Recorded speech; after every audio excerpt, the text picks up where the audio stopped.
US soldier falls out of a chopper. Al-Qaeda had grabbed him, moved into a shadowy area, never to be seen again. His colleagues go back to save him. Getting shot at, shooting at somebody, 500-pounders danger close, friends getting shot, friends getting killed, getting shot yourself. If you sat down and wrote a list of experiences in combat, you could fit them all into that day. This is the inside story of the US Army's single bloodiest firefight in the Afghan War. –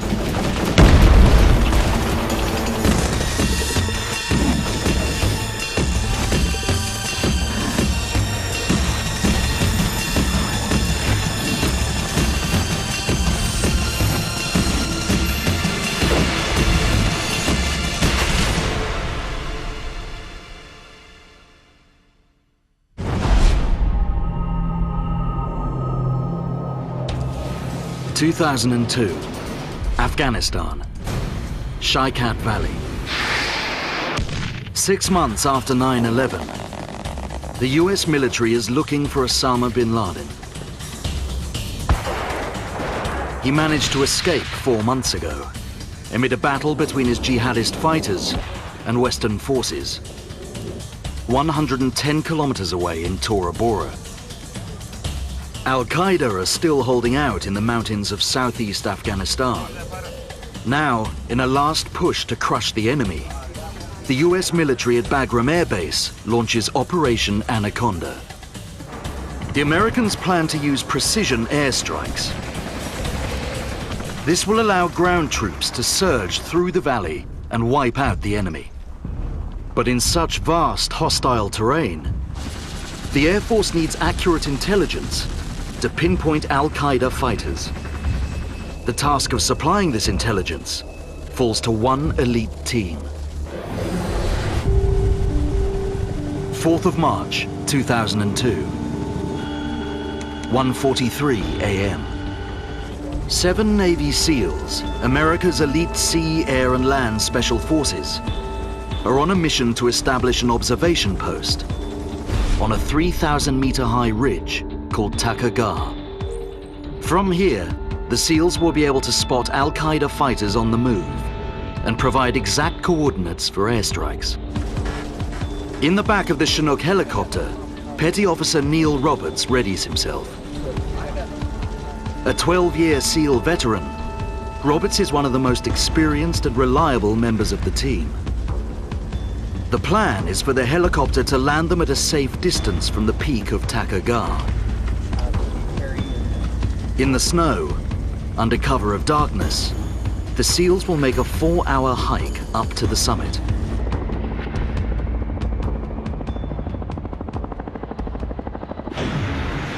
But before the SEALs are dropped onto the slopes of Takur, the area must be checked for signs of the enemy. An AC-130 gunship sweeps the mountain.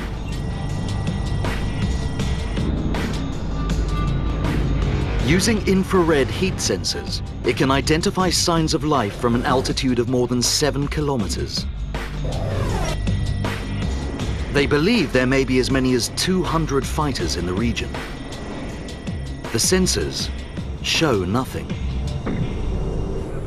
They report that Takur is clear. The Americans don't know that their cutting-edge technology has been outfoxed by basic cunning. High on the ridge, the Al-Qaeda units are dug deep in snow-covered caves. The rock masks the heat from their bodies so that it cannot be detected by infrared. The overall force in the valley numbers around 400, far stronger than the Americans realize. They are sending a team of 7 Navy SEALs straight into the arms of the enemy. The SEALs finally get their clearance to land. At the last minute, the onboard squad leader changes the plan. Assured that the target is clear, he orders the chopper to land them directly onto the summit of Takur.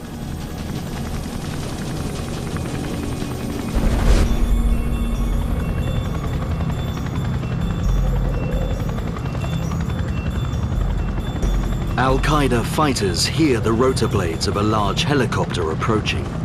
They are heavily armed with AK-47s and rocket-propelled grenade launchers. A single rocket can blast a chopper out of the sky from a range of 300 meters.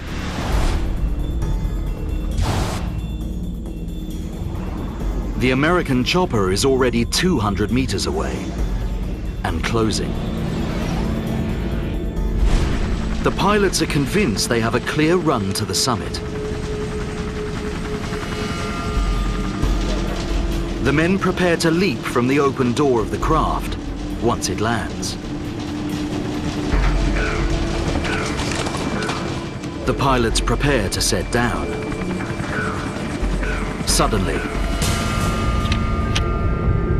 they spot figures on the peak. The pilots attempt to abort the landing.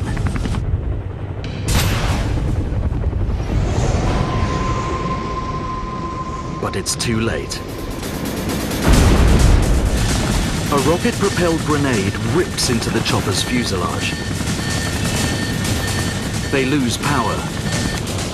The guns are dead. The chopper is a sitting duck.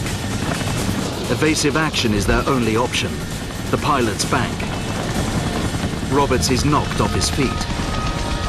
A colleague grabs him.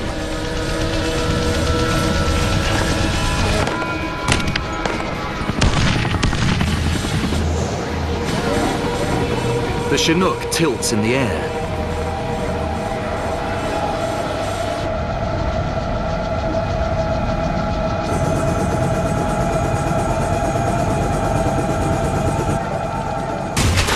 Roberts hits the ground. The pilots fight for control.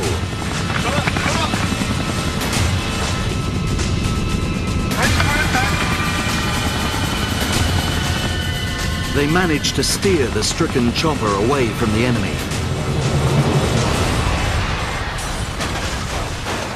It crash lands 7 kilometers away.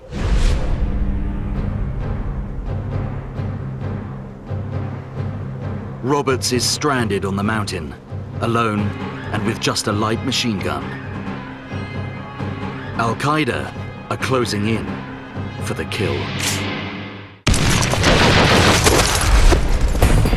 For an elite squad of US Navy SEALs, a nighttime mission in southeast Afghanistan is going disastrously wrong.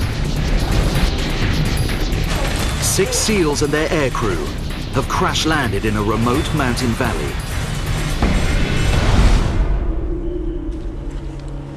When they take a head count, their worst fears are confirmed. What's up?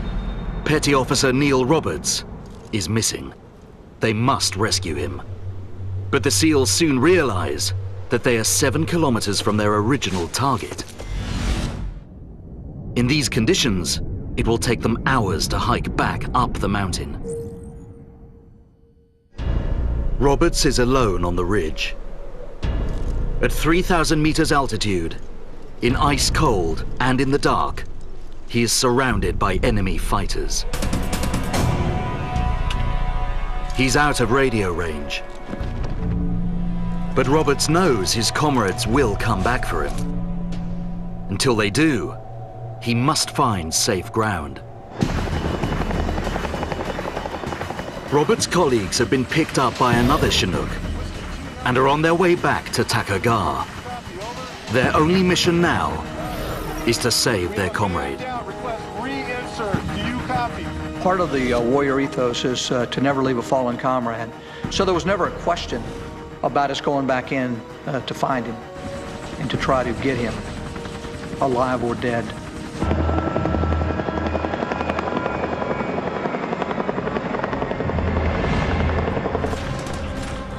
On Takur, Roberts has been pinned down by enemy fire for almost 2 hours. All he has to do is to hold out long enough for rescue. Then, his situation gets worse. He's shot in the right leg.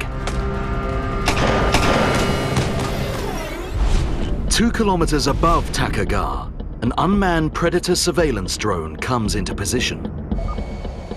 The Predator is controlled remotely via satellite by a US ground control station, 1,500 kilometers away in Oman, on the Arabian Peninsula. From there, live images from the Afghan mountaintop are relayed to military chiefs in America and to the Bagram Air Base, 180 kilometers north of Takur. The SEALs are tense as they approach. They are here to save Roberts. We knew quite clearly that we were not going to have operational surprise, and that means that we knew the bad guys were aware that we were going to come. The pilot steers the Chinook onto the ridge. When it immediately comes under fire. Touchdown. 6 of Roberts' colleagues launch into battle. An intense firefight erupts. The SEALs are immediately pinned down by a barrage of machine gun fire.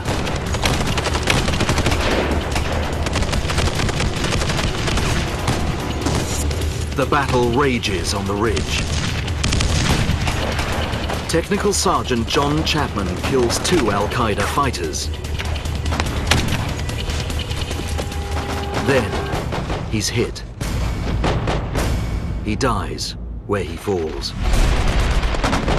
Al-Qaeda hold the high ground and their gun of choice.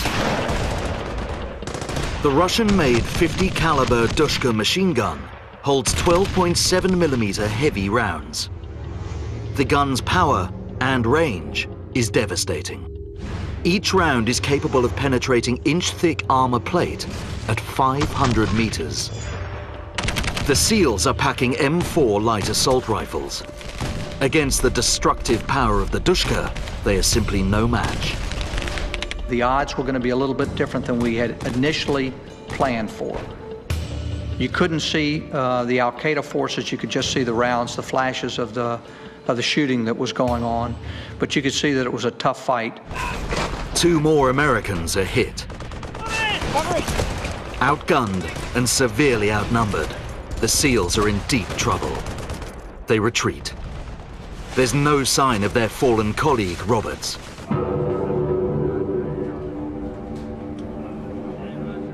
Roberts has been killed. General Hagenbeck witnessed his execution via the satellite surveillance images. It was gut-wrenching to see Al-Qaeda had grabbed him. We saw them move into a shadowy area, never to be seen again.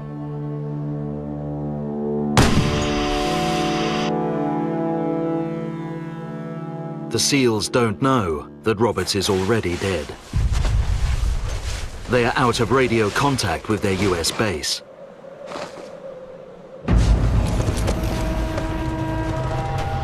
Their helicopter has been damaged and returned to base. The SEALs are now fighting for their own survival.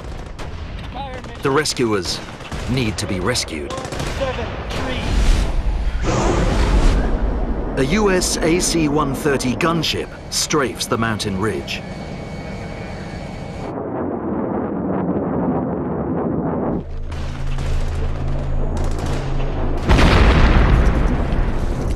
The gunship halts the enemy gunfire. But the AC-130s are large and slow-moving. They rarely fly in daylight because they are vulnerable to enemy fire.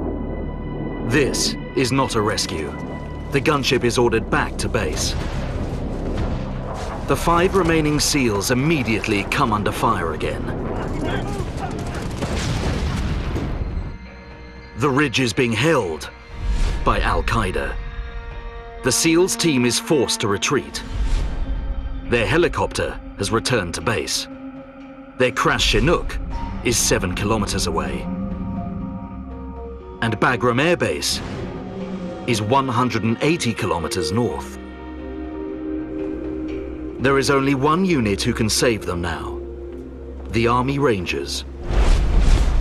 A quick reaction force are on 24-hour standby. They specialize in behind-the-lines evacuation and reinforcement missions. Ranger Oscar Escano is on constant battle readiness. It's very much like the 911 system. As a quick reaction force, you don't have the benefit of being able to plan things out. Pretty much just get called and you get told that something has gone horribly wrong.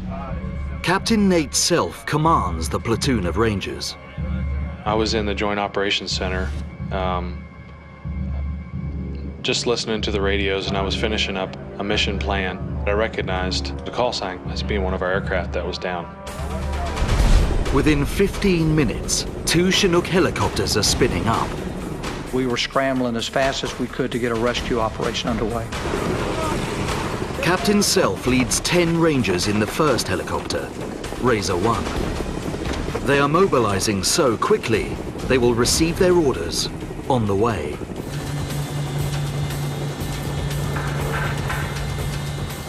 Oscar Escano is on the second Chinook, Razor 2. The Rangers are now a 20-strong force, heading to Takur. There was definitely a buzz in the air. You could feel it, you could see it on everybody's face. During the flight, Captain Self gets reports of a crashed helicopter, a man down, and an ambushed SEAL team. It's all they have to go on.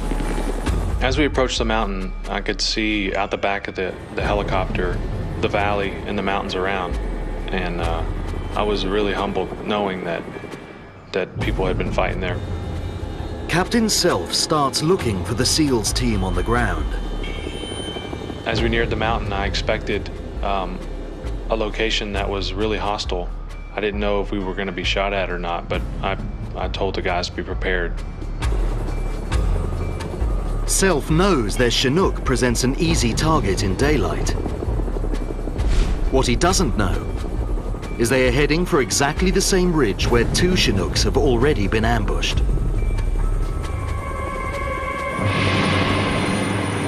For the third time in 3 hours, Al-Qaeda fighters on Takur prepare for battle. Ranger Oscar Escano is on the second Quick Reaction Force Chinook, Razor 2. They are still awaiting orders. We didn't know what was going on. We just kind of sat there for, I don't really know how long. It felt like forever. HQ orders them to fly to a safe area, away from Takur, and to await orders. The other men on the first Quick Reaction Force Razor 1 are ordered to continue on their own. They've got their medic, Corey Lamoureux, on board. He was due to return home, but volunteered to stay on for this one operation. Next to him is Right minigunner Phil Svitak. It was electric, for sure. We knew we were going, we just didn't really know what we were going to do. The cover of darkness is gone. As we come around to land, basically just got our ass handed to us.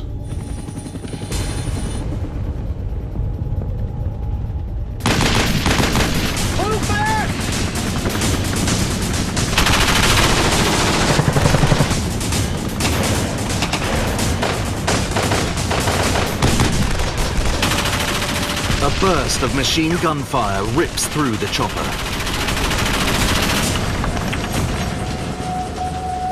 Svitak, the gunner next to Corey, is shot. Both pilots are wounded. They just fired us up. I mean, there was just gunfire everywhere. You see the effects of it, but you can't hear it. Every bullet that came through the aircraft just ripped through. The aircraft just started getting hammered. I received 3 bullets into my helmet that didn't actually penetrate. The guns shred the right engine's turbine blades.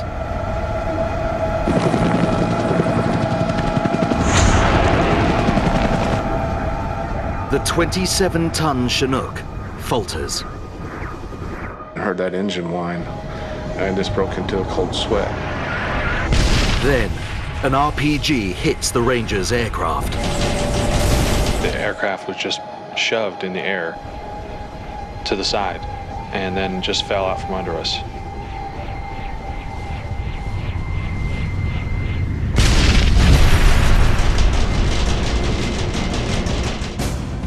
The Chinook crashes into the snow just 73 meters from the Al-Qaeda camp.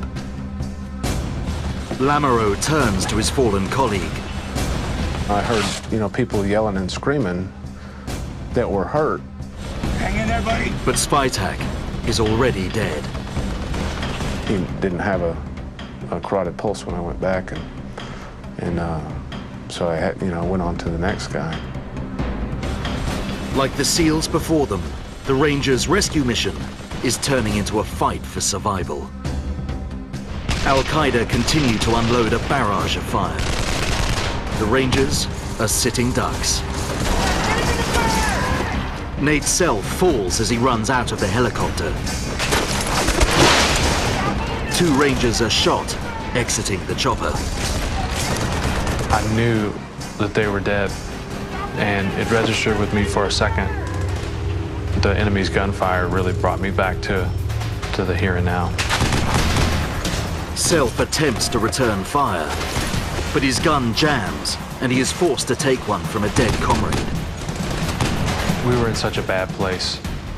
There was no cover. The only cover was provided by our own gunfire.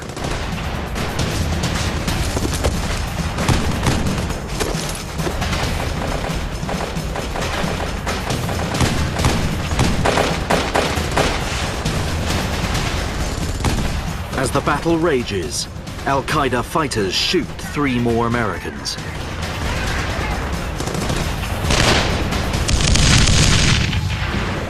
More than 45 meters down the mountain, a separate battle is taking place. The Navy SEALs who came back for Neil Roberts are under enemy fire and in need of rescue. 2 of the men are badly wounded. At Bagram Air Base, General Hagenbeck watches live pictures from the battlefield. About everything that could go haywire occurred. And they were literally in the fight for their life from the moment the wheels touched down. On Takur, medic Corey Lamoureux and his patients take cover in the downed Chinook. 4 men are dead, 3 are wounded. One of the pilot's hands has been almost severed. He was pumping blood probably 6 feet in the air, just like the movies. And he was holding his wrist and screaming. And I go to turn on the vital signs monitor, and the screen had 3 bullet holes in it. Ranger Captain Nate Self must take his men out of the open ground. An Al-Qaeda fighter fires another RPG at the men. When I saw the RPG coming at me, for a split second I was just waiting for the pain to set in. Self is hit, but the snow diminishes the shrapnel damage. That hurts, but I can deal with it. Captain Self makes it to the shelter of rock outcrops. The enemy are in fortified bunkers higher up the ridge, with commanding views. The gun battle was all one-sided. The enemy was just unloading a ton of ammunition on us.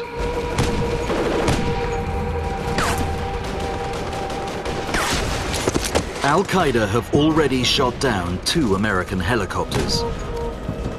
They have strategic advantage on the ground. The stranded Rangers must start calling their own shots. I need air support. Ranger Captain Self calls in nearby air support. 2 F-15 jet fighters appear on the horizon. Each aircraft is equipped with a 20mm multi-barreled machine gun and massive 500-pound bombs. The Rangers are too close to the enemy's bunkers for bombs. They too would be in the line of fire. Give me guns! Give me guns! Self calls in the guns. The pilot flies a dry run. The F-15 fires a barrage of rounds into the peak. The pilot makes another pass. The second F-15 does a run, firing into the enemy bunker. But Al-Qaeda fighters continue to return fire. The airstrikes have had little effect. They had dug into the rock over time, and they were pretty much protected from almost any kind of air ordnance. There was no way out of the situation but to do something. If I sat there, then everyone would die. Al-Qaeda are inflicting a humiliating blow on one of the world's most sophisticated military forces. This is situation critical. 20 Army Rangers from the Quick Reaction Force are sent in to rescue a Special Operations SEAL team, stranded on an Afghan mountain. Like the SEALs before them, they are ambushed by Al-Qaeda. They had built fighting positions. They were living there on top of a mountain. They were expecting a fight. Al-Qaeda are creating chaos in the American forces. The team wasn't really operating as a team. I really expected more people to get off the aircraft. I kept thinking, where's the rest of the people that should have been behind me? Only 6 combat-able Rangers are left to fight. Nearly 30 kilometers away, We got the green light. We're ready to go. Ranger Oscar Escano and the rest of the 2nd Quick Reaction Force, held back as reinforcements, are cleared to fly to the mountain. It has been almost an hour since his comrades on the 1st Quick Reaction Force were ambushed on Takur. He hears reports of an intense gun battle. I was in denial when I heard these initial pieces of bad news. I also had to shift mentally from curiosity and speculation to readiness, because the fact was, we were on our way. Escano prepares for the landing in a personal way. I took out a permanent marker and I just wrote, "God bless the USA," on the back of my hand. And then on my other hand, I just wrote the date of 9/11, just to remind myself why we were there. His 2nd Quick Reaction Force will land safely away from the enemy at the summit. Their task is to rescue members of the 1st Quick Reaction Force, pinned down by Al-Qaeda fighters on the peak. The team of SEALs are still stranded and under heavy fire. What started as a reconnaissance mission is now a desperate battle to save lives. When the 2nd Quick Reaction Force land, 610 meters down the mountain, they are immediately confused by the terrain. Silence just kind of covered everything. They struggle up the mountainside, deep in snow, weighed down with weapons and armor. And the silence was broken relatively soon by gunshots. So that directed my attention up, and I looked at the mountaintop, and it was really far away.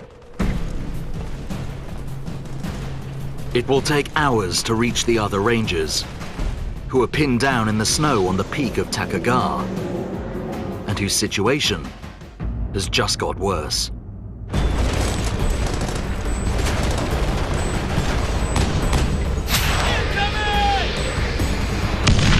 They're under heavy mortar fire. That shifted my gears mentally. We needed to do something quickly. Captain Self calls in air support again. This time, they will bomb the enemy. The first pilot flies a dry run. He is then cleared for a strike. Moving at 300 meters per second, the F-16 launches a 500-pound bomb. If it hits, it will wipe out the Al-Qaeda camp. It misses. On his next run, the pilot drops another between 2 Al-Qaeda positions.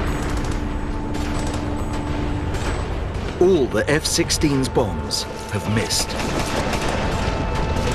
Al-Qaeda continue to fight.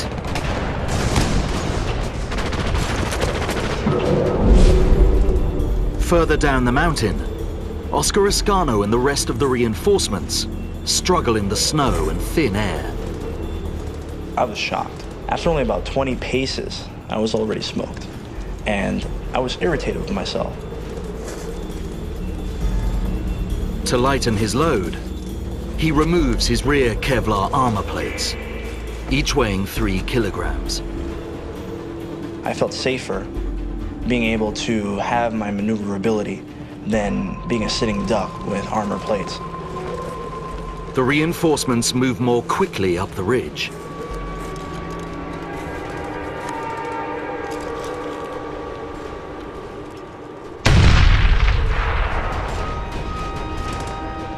They are suddenly blasted with enemy mortars. You can't really evade a mortar attack, especially not in the position that we were on. We were on a ridgeline that was so narrow. At some points, there were just sheer drop-offs on either side. Everyone all right? Everyone okay? Good. They are easy targets. I knew I didn't want to die, but I accepted that I might. If one of us gets hit, that could really mean the end of the mission and the end of all of us.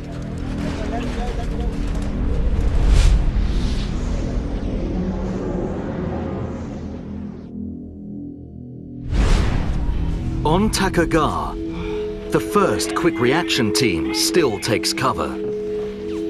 Corey Lamoureux and the other medic are still in the stricken Chinook, trying to keep the 3 surviving wounded stable. I made a very conscious decision, knowing that the aircraft was a very large target, opting to keep myself, Jason, and our 3 patients on the aircraft, thinking that, at the time, that was our best chance of their survival. They are still dangerously exposed, and medical supplies are running low. Throughout the battle, the Rangers have been receiving radio communications from the Predator drone overhead. Captain Nate Self then makes an unprecedented move. He contacts the Predator's radio operator to check if it is armed. The unmanned aerial vehicle has only ever been used for surveillance. It has never fired weapons in battle before. The Predator drone carries 2 laser-guided Hellfire 100-pound missiles, each one capable of picking out a single moving target on the ground.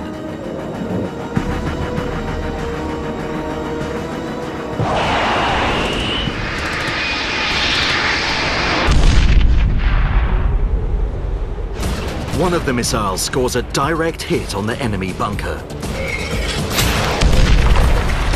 But the mortar attacks keep coming. I felt like the situation was so bad that if I didn't do something, that no one would come home. There are just 6 able Rangers. The rest of the men are either wounded or treating the wounded. There is only 50 meters of no man's land between them and the enemy. With airstrikes failing, Al-Qaeda's basic equipment is beating America's high-tech firepower. Self has nothing left to lose. He makes a massive decision. He and his men will assault the enemy bunker and go face-to-face with Al-Qaeda. I just looked at the guys left and right of me. Once they all gave me a nod, I said, let's go. The Rangers launch themselves up the slope. As we assaulted with the 4 of us, I don't think any of us were afraid. About halfway to the enemy positions, I saw an enemy fighter stick his head out with a machine gun and start firing down at us. The Dushka 50 caliber heavy machine gun unleashes its devastating power once more. I felt that this had changed the game, that a machine gun was too much for 4 of us to take. They are forced to retreat, It is completely demoralizing for the men. It was embarrassing as a leader of such great warriors to stop and retrack. As Americans, we don't necessarily train the defense. We always assume that we'll be on the offensive. At Bagram Air Base, General Hagenbeck follows the troubled rescue mission. Anxiety, obviously, throughout that headquarters was rising as time went on. In this ice cold, at altitude. The Rangers have been fighting for 4 hours. Captain Self's team are facing defeat. Yeah, I was in a really troubled state of mind. There was no clear answer. There was no clear path out of the situation.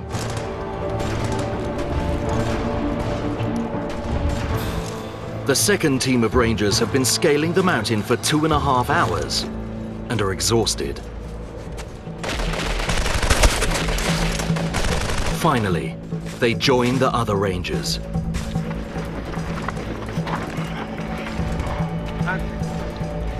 Oscar Escano is briefed on the enemy positions. The odds were really stacked against us. We are our own reinforcements.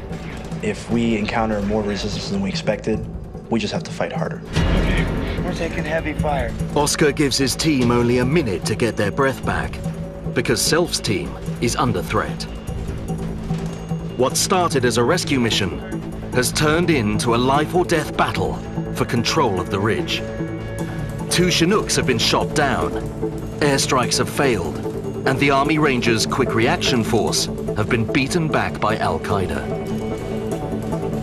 Captain Self knows that their only hope of survival is to take the bunker, but they have already failed once. We put together a very simple plan. The plan was, we shoot and you move. Just before we set out on the assault, the enemy was quiet. We didn't see the enemy. We had no idea what the enemy was doing. Everyone that could stand up just stood up and began to shoot. A 14-man Ranger force assaults the camp. The assault began with just a massive amount of firepower.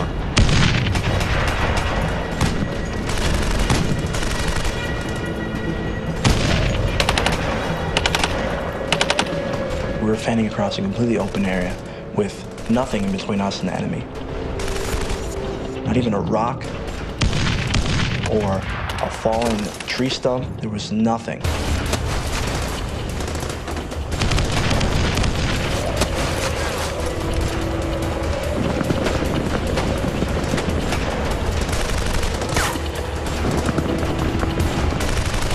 The first gun position is taken.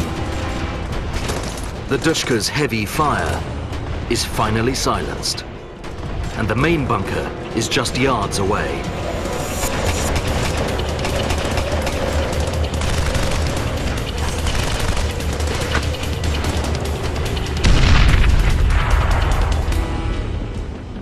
There were dead bodies everywhere.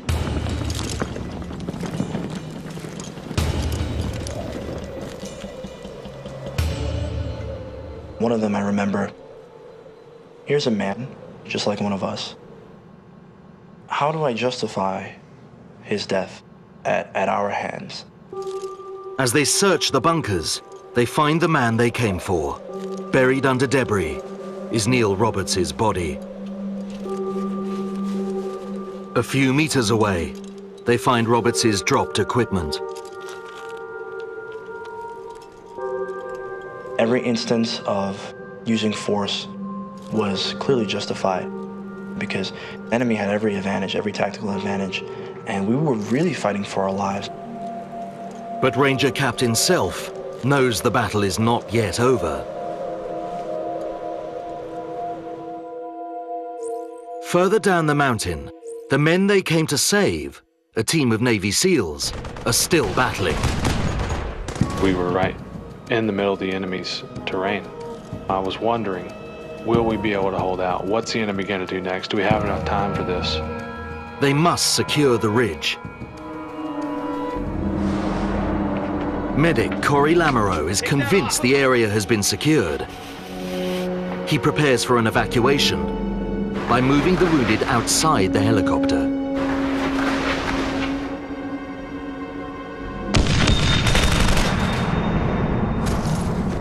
few bullets landed right in front of me and kicked up snow on top of me. It is a... And I can remember thinking to myself, oh, this is really gonna suck. Before he can react, he takes several bullets to his body. I had never been shot before. The pain was intense. I rolled over into the fetal position. You know, all these thoughts are going through my head, you know.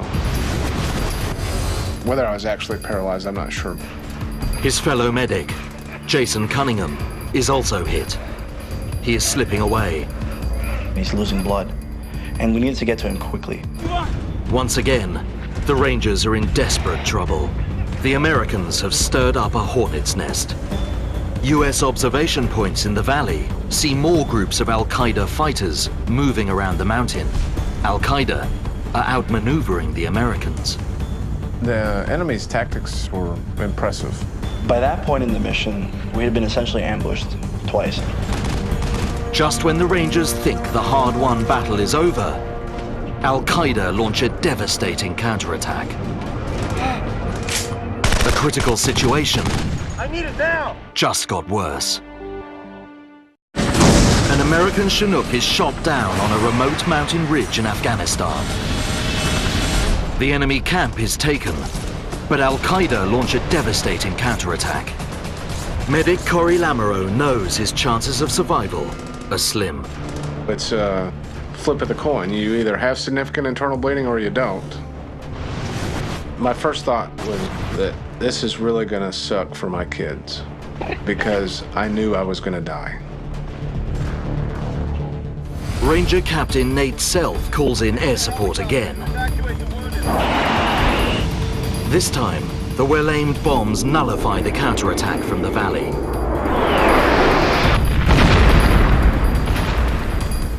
The enemy fire stops immediately. But for how long? I need a helicopter to evacuate the wounded. Go!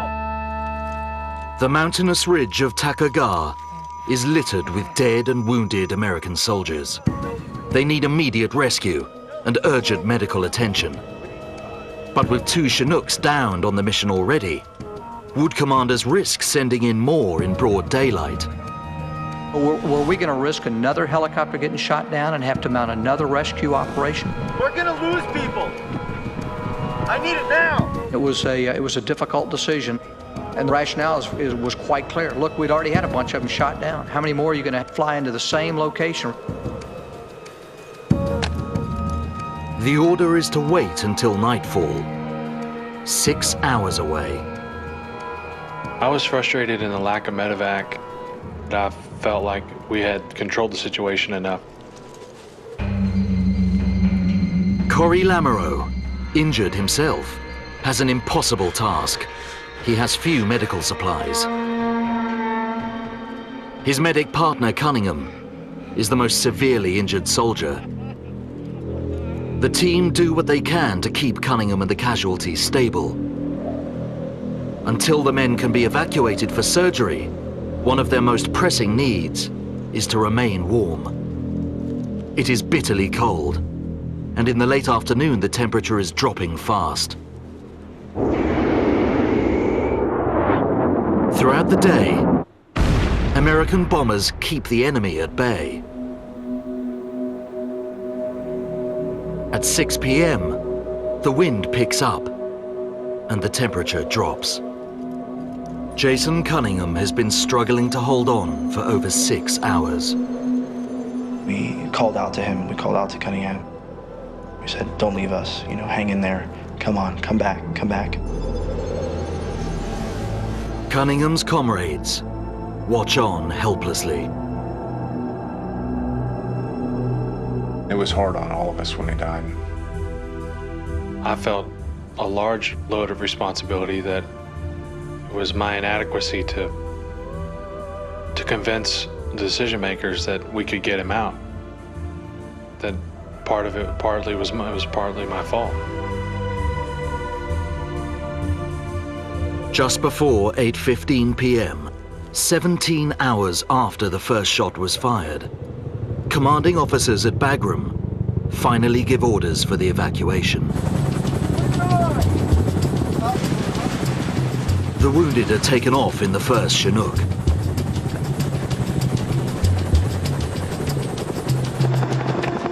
A second takes Captain Self and the dead, including SEAL Neil Roberts. Captain Self reflects on the mistakes of the mission. Why weren't the enemy picked up by the original surveillance? To rely on technology when you think it's going to provide advantage and it doesn't is actually a disadvantage. What won the fight for us that day was our ability to move and shoot better than them.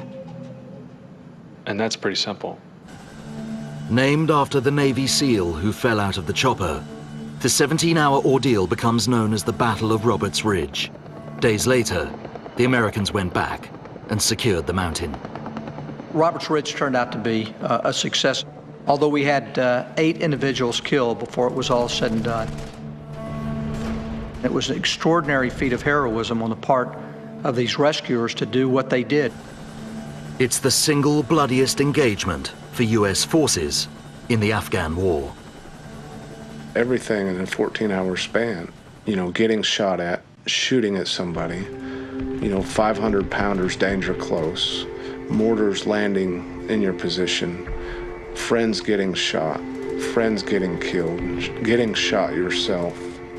I mean, if you sat down and wrote a list of experiences in combat, I think you could fit them all into that day. To be successful, you had to meet an objective. And so if the objective was to insert on the mountain and use the mountain for a tactical gain throughout the rest of the fight, then no, it wasn't. If success was getting as many people home as we could, given the hand that we were dealt, then it was successful.